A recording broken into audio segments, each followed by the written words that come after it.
For 4 episodes, we have asked one question. Where will Max Verstappen go? Mercedes, McLaren, Aston Martin. Each answer seemed possible. Each destination seemed logical. But what if we have been asking the wrong question this entire time? What if Max does not leave? What if Red Bull actually gives him a reason to stay? Because that changes everything.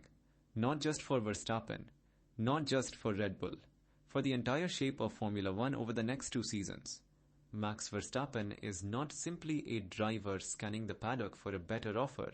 He has spent a decade at Red Bull, 4 world championships, race victories that redefined what dominance looks like in the modern Formula One era, records that may stand for a generation.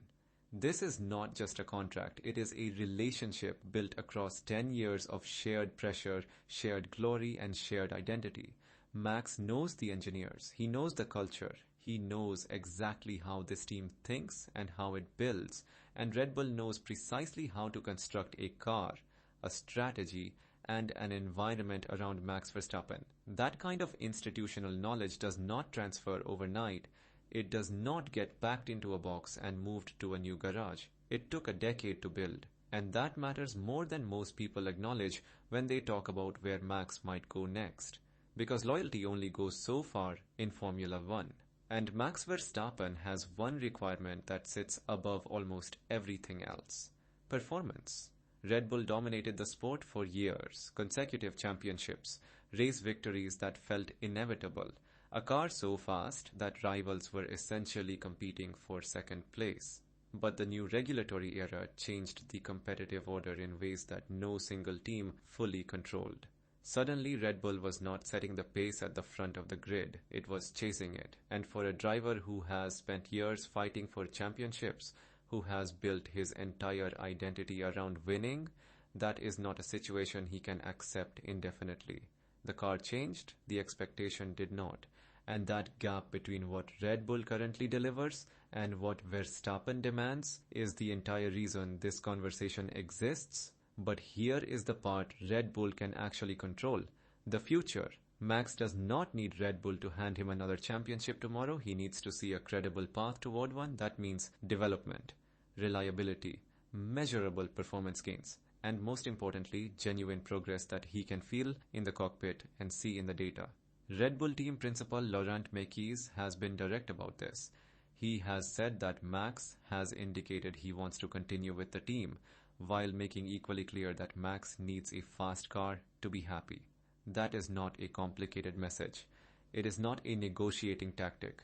It is a straightforward statement of what this relationship requires to survive.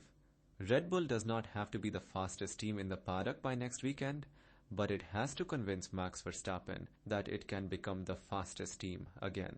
Progress is the currency, not promises. And Red Bull knows it. The team has been working to close the performance gap with meaningful development.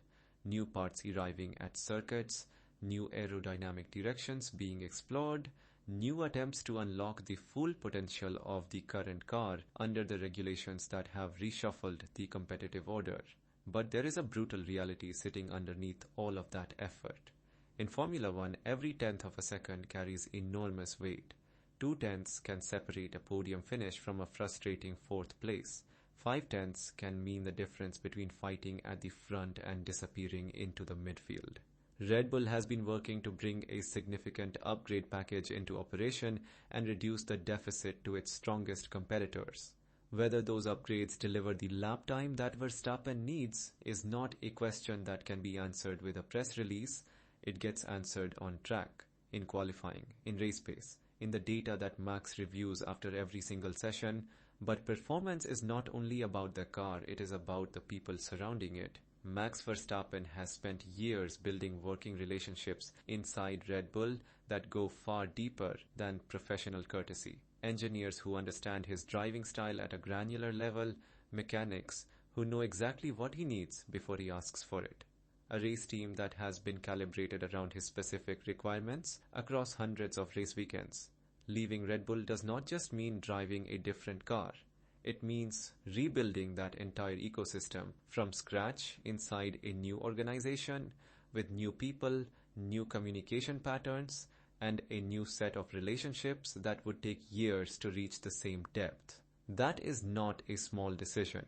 For a driver who values precision, control, and deep technical collaboration, the human infrastructure at Red Bull represents something that cannot simply be replicated by signing a contract somewhere else.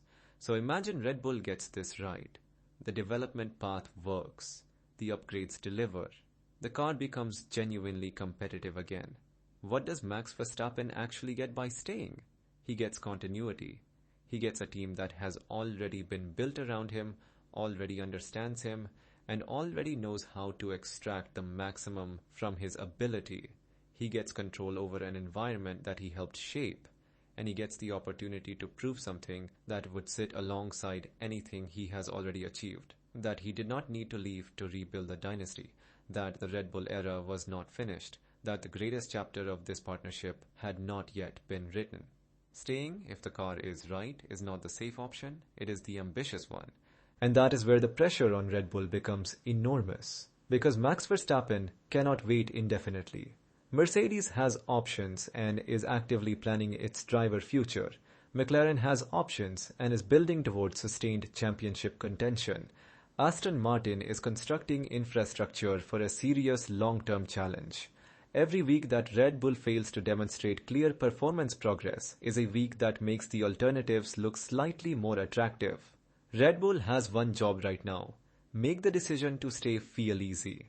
Not through public statements about commitment, not through reassurances about the development pipeline, with lap time, with qualifying performance, with race pace that Max can feel in his hands and see confirmed in the timing screens. Do not promise. Prove. Because if Red Bull loses Max Verstappen, it does not simply lose a driver. It loses the center of its entire competitive project. The car, the team structure, the engineering philosophy, the commercial identity of the organization, all of it has been constructed around Verstappen's presence. Without him, Red Bull faces a rebuilding process that could take years, and simultaneously, whichever team acquires him becomes dramatically stronger overnight. Mercedes becomes a genuine championship threat. McLaren becomes even more dangerous. Another team gets the greatest driver of his generation at the peak of his ability, and Red Bull has to start again without the driver who made the last era possible. So what actually happens if Max stays? Red Bull gets one more chance to build the next great car. One more chance to prove that the dominant era was not an accident and that the engineering capability that produced 4 consecutive championships still exists inside that factory. And Max gets something that every elite driver ultimately wants. A team that is capable of winning without having to dismantle everything he has built and start over somewhere unfamiliar. Max Verstappen does not necessarily need a new team. He needs a winning Red Bull. Maybe the biggest twist in this entire story is not where Max goes, it is whether Red Bull can make him want to stay, because if they do, the next chapter could be even bigger than the first. One more chapter?